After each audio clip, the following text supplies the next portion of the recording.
आज हम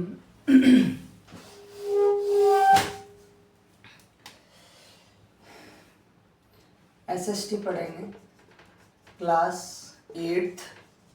ठीक है, और इसमें कौन सा टॉपिक है? पहला चैप्टर है नेचुरल रिसोर्स।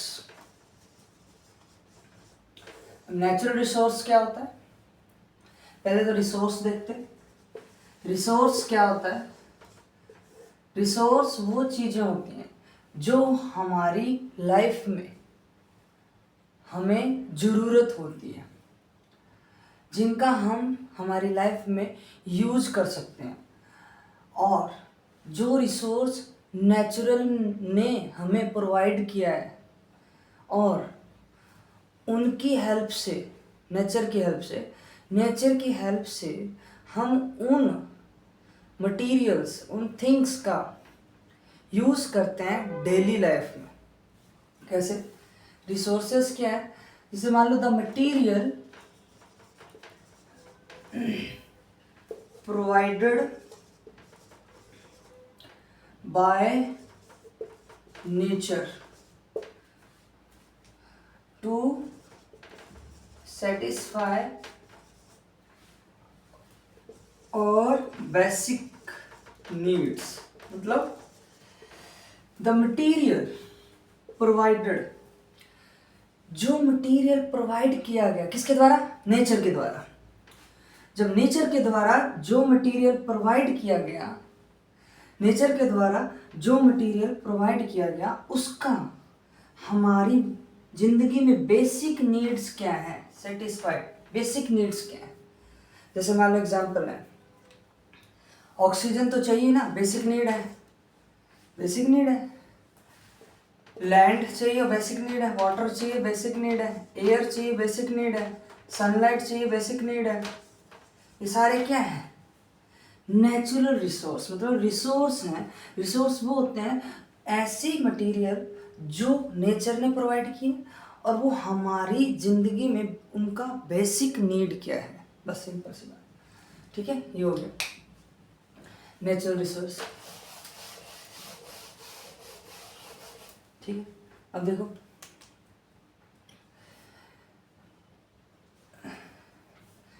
नेचुरल रिसोर्स क्या होंगे?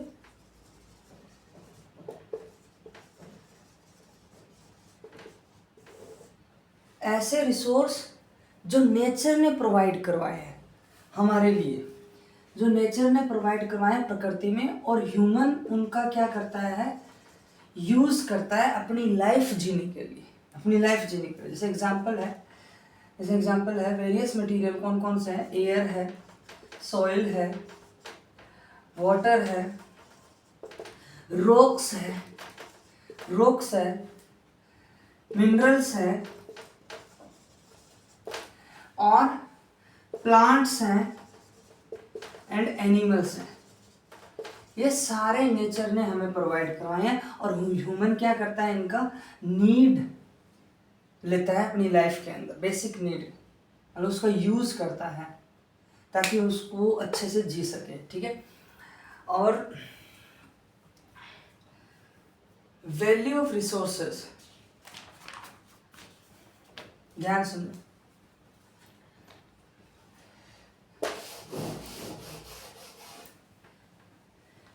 वैल्यू ऑफ रिसोर्सेस, रिसोर्सेस का वैल्यूज क्या है? जैसे मान लो एक पहाड़ है, पहाड़ से क्या आ रहा है? पानी आ रहा है। ऐसे पानी आ रहा है, ऐसे फॉल कर रहा है पानी, पानी गिर रहा है। जब पानी गिर रहा है, इसका वैसे कोई यूज नहीं है। पानी गिर रहा है, इसका वैसे कोई यूज नहीं है, पर हाँ पानी गिर रहा है, इससे हम क्या करते हैं? ह्यूमन क्या करता है? दिमाग लगाता है, स्किल जनरेट करता है, टेक्नोलॉजी जनरेट करता है। इसमें क्या करता है? जनरेट करता है किसको? इलेक्ट्रिसिटी को। किसको जनरेट करता है? इलेक्ट्रिसिटी को जनरेट करता है हाइड्रो पावर प्लांट की वजह से। हाइड्रो पावर प्लांट की हेल्प से ये पानी गिरता है, जैसे गिरता है स्पीड से, ऊपर से प्रेशराइज से, तो ये क्या होती है, जनरेट करवाता है ह्यूमन इलेक्ट्रिसिटी। ह्यूमन क्या करता है अपनी बेसिक नीड के लिए पानी की हेल्प से इलेक्ट्रिसिटी जनरेट करता है। क्या क्या यूज़ करके, हाइड्रो पावर प्लांट यूज़ करके। ठीक है, कुछ ऐसे और भी रिसोर्सेज हैं, देखो ध्यान से। जैसे मान लो कुछ और रिसोर्सेज कैसे हैं, जैसे माइनिंग की आपने, माइनिंग की, जैसे आपने देखा कि माइनिंग कर रहे हैं, माइनिंग की तो आपने क्या किया, कोयला निकाला, कोल, पेट्रोलियम, है ना, ये सारी चीज़ें। तो इनका यूज़ क्या किया जाता है, इनका यूज़ पेट्रोल का यूज़ किया जाता है साधनों में, व्हीकल्स में। ठीक है, और कोल का यूज़ किया जाता है वही, इसको जला के, इसको बर्न करके, इसको हाईएस्ट फॉर्म में लाके, प्योरेस्ट फॉर्म में लाके इसको किस में कन्वर्ट किया जाता है, इलेक्ट्रिसिटी में कन्वर्ट किया जाता है। और ये इलेक्ट्रिसिटी कैसे कहाँ कन्वर्ट होती है, thermal power plant, thermal power plant, thermal power plant electricity पैदा होती है किसकी हेल्प से, कोल की हेल्प से। किसकी हेल्प से बेटा, कोल की हेल्प से। बस ये हो गया। ठीक है, अब देखो एस्थेटिक वैल्यू, मतलब एस्थेटिक एस्थेटिक वैल्यू कौन सी होती है, जो रिसोर्सेस नेचर में पड़े हुए हैं, कोई काम के नहीं है, मतलब हमारे लाइफ में कोई काम के नहीं है, और वो एस्थेटिक वैल्यू मतलब जैसे हैं वैसे पड़े हुए हैं। Resources are available in nature, but उनका कोई यूज नहीं, हम यूज नहीं कर रहे, ह्यूमन कैन नॉट यूज, है ना, ह्यूमन यूज नहीं कर सकता, ह्यूमन यूज नहीं कर रहा है उनका। ठीक है, पड़े हुए हैं, एस्थेटिक वैल्यू। और एक होता है economic value, economic value. Economic value क्या होता है, ऐसा मटेरियल और रिसोर्स जो नेचर ने हमें प्रोवाइड किया है, उनका हम यूज करके हमारे देश में, कंट्री में हम डेवलपमेंट करते हैं, कंपनीज खड़ी करते हैं, और कंट्री की इकोनॉमिक्स वैल्यू बढ़ाते हैं, मतलब डेवलपमेंट करते हैं। जैसे एग्जांपल है, डेवलप्ड कंट्री कौन सी है, यूएसए है, जापान है, ठीक है, ठीक है, ये सारे, यूके है, यूनाइटेड किंगडम, ये डेवलप्ड कंट्री। इन्होंने क्या किया, जो रिसोर्सेस थे उनका यूज कर कर अपने दिमाग से, स्किल से, टेक्नोलॉजी से डेवलप्ड किया कंट्री को, और इकोनॉमिक लेवल बढ़ाया। ये है, ये इकोनॉमिक लेवल बढ़ाना। ह्यूमन जिनका यूज करके अपनी लाइफ के अंदर यूज करता है और इकोनॉमिक लेवल बढ़ाता है, ऐसे रिसोर्सेस को, वैल्यू को बोलते हैं इकोनॉमिक वैल्यू। ठीक है,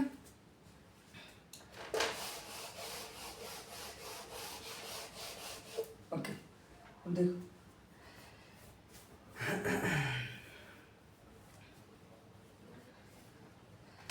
टाइप्स ऑफ रिसोर्सेस कौन से होते हैं, types of resources, types of resources देख लो।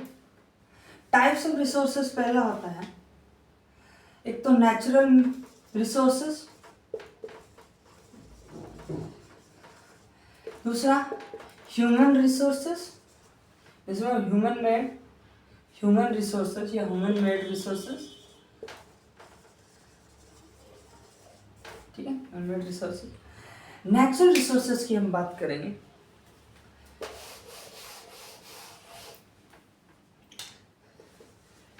नेचुरल रिसोर्सेस, those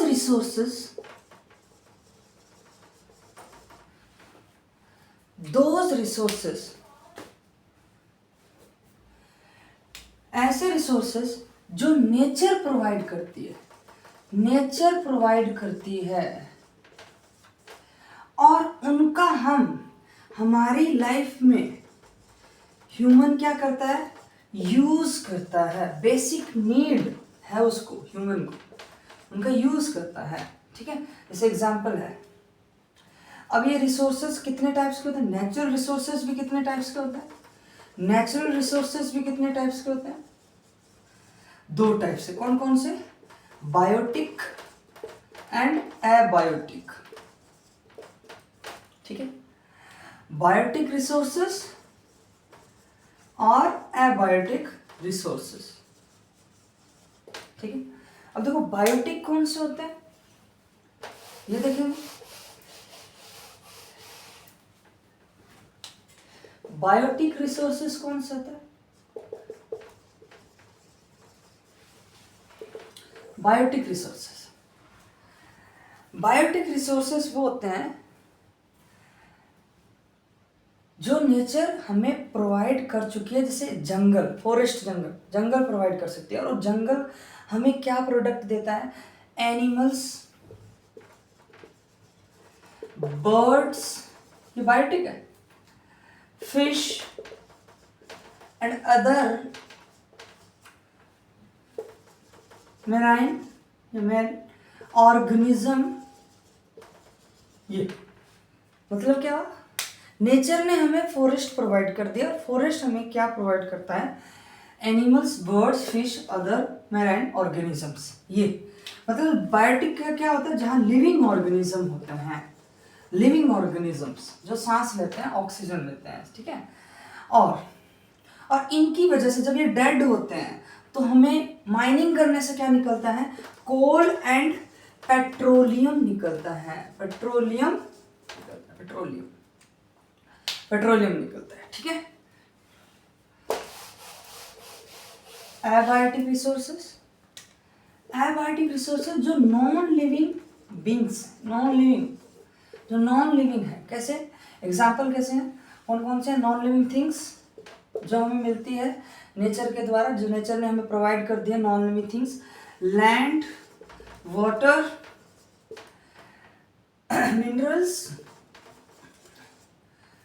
गोल्ड, जैसे गोल्ड, आयरन हो गया, कॉपर हो गया, सिल्वर हो गया। ये नॉन लिविंग थिंग्स है जो हम यूज करते हैं हमारी लाइफ में। हमारा बहुत, ह्यूमन की लाइफ में बहुत बड़ा महत्व है, बहुत बड़ा इम्पोर्टेंस है। ठीक है,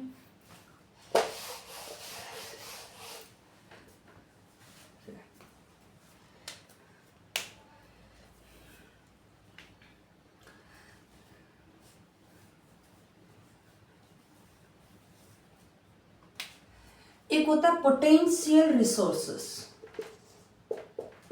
पोटेंशियल रिसोर्सेस, ये कौन से रिसोर्सेस होते हैं? ये रिसोर्सेस वो होते हैं जो अभी फुली डेवलप्ड नहीं हुए हैं, और उनका हम फ्यूचर में यूज नहीं करेंगे, ये होते हैं पोटेंशियल रिसोर्सेस जो फुली डेवलप्ड नहीं हुए। फुली डेवलप्ड कैसे? ऐसे रिसोर्स जो नेचर में है, एग्जिस्ट करते हैं, पर उनकी हेल्प से हमने किसी ऐसी चीज का निर्माण किया पर वो उसको फुली डेवलप्ड नहीं किया है। निर्माण कर दिया है, डेवलप कर दिया, पर फुली डेवलप्ड नहीं किया, और उनका फ्यूचर में कोई यूज नहीं है। वो कौन सा है? Potential resource. समझ में आया? Very good. अब आगे देखो, एक्चुअल रिसोर्सेस।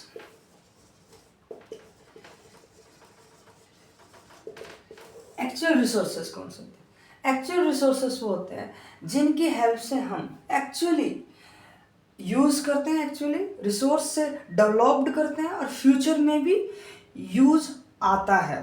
ठीक है, फ्यूचर में भी उसका यूज होता है। जैसे एग्जांपल है कोल, वे यूज करते हैं, इलेक्ट्रिसिटी बनाने में यूज करते हैं, फ्यूचर में भी काम आएगा, इलेक्ट्रिसिटी बनाने में यूज आएगा। ठीक है, और आयरन और एस्क। ठीक है, इंडिया में रिजर्व रिसोर्स।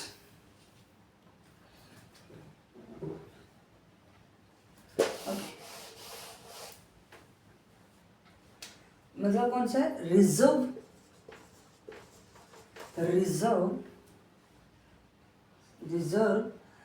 रिसोर्स।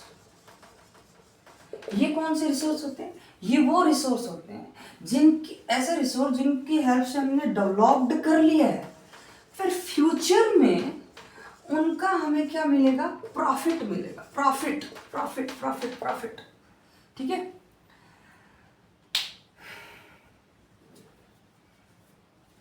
देखो प्रॉफिट मिलेगा ये, ठीक है। तो इसका एग्जांपल जैसे हाइड्रोजन गैस है, हाइड्रोजन गैस अगर हम बनाएंगे तो हमारे प्रॉफिट ही मिलेगा, क्योंकि पॉल्यूशन कम होगा और हम बसों का यूज़ करें, हाइड्रोजन फ्यूल बसें यूज़ करें, ठीक है। ओके, फिर आगे आता है renewables resources and non renewable resources. ये किसकी कैटेगरी में, रिन्यूएबिलिटी की कैटेगरी में। रिन्यूएबिलिटी की कैटेगरी में हम कर रहे हैं renewable and non renewable,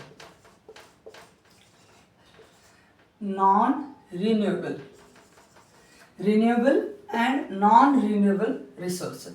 renewable वो रिसोर्सेज होता है जिनका हम बार बार यूज कर सकते हैं, बार बार यूज कर सकते हैं, ठीक है। Resources we can be reproduce and regenerate, हम उनको रीजनरेट कर सकते हैं, रीजनरेट कर सकते हैं, बार बार यूज कर सकते हैं, रीजनरेट। और नॉन रिन्यूएबल रिसोर्सेज है जिनको एक बार यूज करने के बाद वापस यूज नहीं कर सकते, तो हम इनको रीजनरेट नहीं कर सकते, can not regenerate, can not regenerate. ये रीजनरेट कर सकते हैं, वापस यूज कर सकते हैं, ये रीजनरेट नहीं कर सकते, वापस यूज नहीं कर सकते, दैट्स ऑल। जैसे कोल एंड पेट्रोलियम है,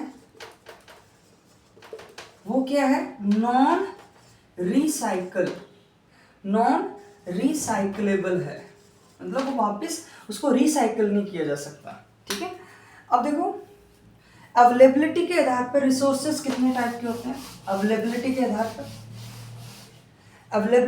पर पहला आता है इन एग्जिस्टिबल और दूसरा आता है एग्जिस्टिबल नेचुरल रिसोर्सेस।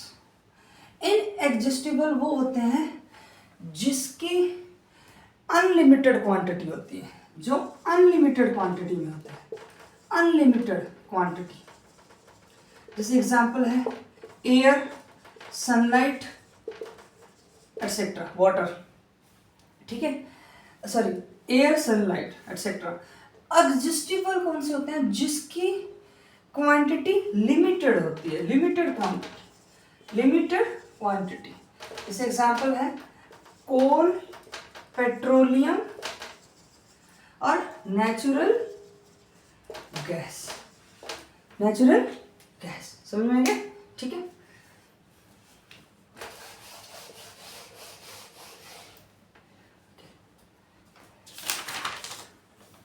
अब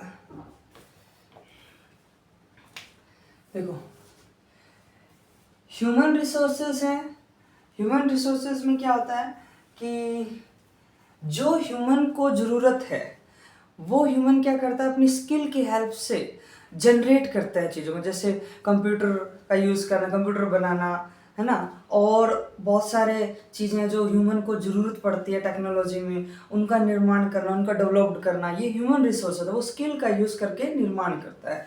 अब मैन मेड रिसोर्सेज जो इंडस्ट्री में बनाया जाता है मेन के द्वारा, मतलब उन्होंने पहले स्किल लगाई, वो अच्छे से ह्यूमन रिसोर्स के मतलब अच्छे से स्किल लगाई, स्किल लगाने के बाद उन्होंने डेवलप्ड किया डिज़ाइन, फिर उसके बाद वो इंडस्ट्री में लेके गए, इंडस्ट्री में उनका क्या किया, प्रोडक्शन किया, और वो प्रोडक्शन आया मार्केट के अंदर, वो बिकने लगा, फिर उनका प्रोडक्ट बिका, कंपनी ऐसे बढ़ने लगी, ये इकोनॉमिक लेवल ऐसे बढ़ता है। ये मैन मेड रिसोर्सेज है। और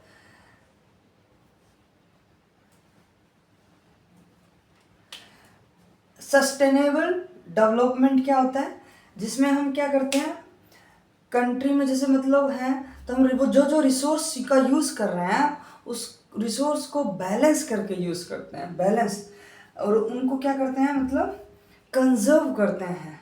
क्यों करते हैं conserve, for the future generation. देखो सस्टेनेबल डेवलपमेंट वो होता है जैसे नेचर में बहुत सारे रिसोर्सेज हैं, रिसोर्सेज का यूज़ प्रॉपरली किया जाता है।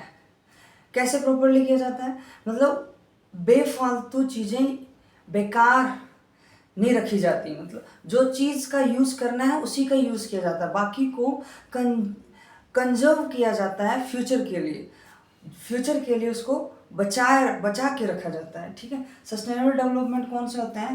ऐसे रिसोर्स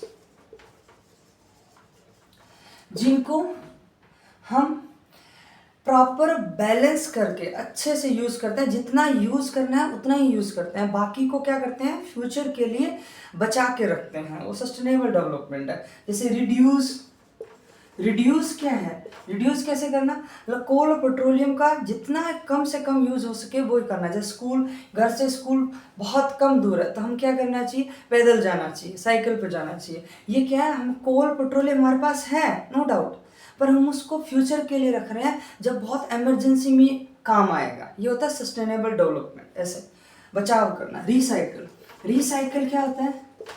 जैसे जो चीज़ हम वापस यूज़ करके, पहले यूज़ कर लिया उसको, फिर वापस क्या कर सकते हैं? प्रोडक्ट बना सकते हैं। जैसे मैगजीन है, न्यूज़पेपर है, रेपर्स हैं, पैकेट्स हैं, ठीक है। रिसाइकल, रीयूज़ का मतलब क्या है? जैसे हम उसको वापस यूज़ कर सकते हैं। कैसे यूज़ कर सकते हैं? पर बना नहीं सकते, पर वापस यूज़ कर सकते हैं। जैसे पॉलीथीन है तो पॉलीथीन है, एक बार यूज़ कर लिया, उसका प्रोडक्ट बना के हम पॉलीथीन के फॉर्म में उसको वापस यूज़ कर सकते हैं। और हाँ, और रिसाइकल में क्या था? रिसाइकल में तो रिसाइकल कर सकते हैं, ठीक है ना। जैसे मतलब न्यूज़पेपर है, मैगजीन है, उनका रिसाइकल कर सकते हैं। रीयूज़ में आता है, जो यूज़ वाला बताया था वो रीयूज़ में आता है। रीयूज़ में क्या आता है? जैसे कोई प्लास्टिक बैग है, वो वेस्ट चला गया, अब उसका यूज़ करके हम प्लास्टिक के जूते बना लिए तो उसका हम यूज़ कर सकते हैं, पर वो डिकम्पोज नहीं हो सकता, बहुत टाइम लगेगा, ठीक है। तो यही था इस चैप्टर में।